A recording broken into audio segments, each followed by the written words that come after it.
Hageessu salaamtaan bukkaate onneerraa salaamtaan jaalalaa biyyaaf qabdu darraa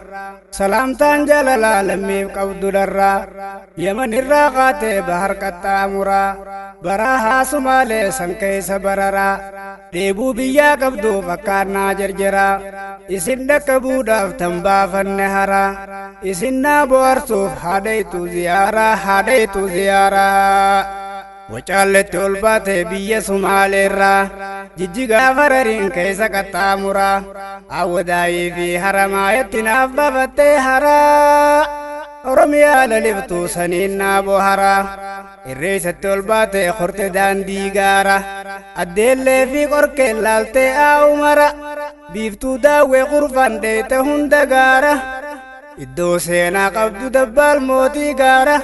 Sangubbaa ol kortee yoo laaltu achirraa gamanaan birbirsaa gamasiin waajjiraa Iddoo dhaloota qoodheeyte isin bira caayaa birbirsaatti haa baafattu haraa Dabbaal kaabaa watarii qabrii jaarraa jira Elemoonis fagoo miiliyooniif laaltee achirraa Gaddi galaan beekamaa ganda guddaa mandaraa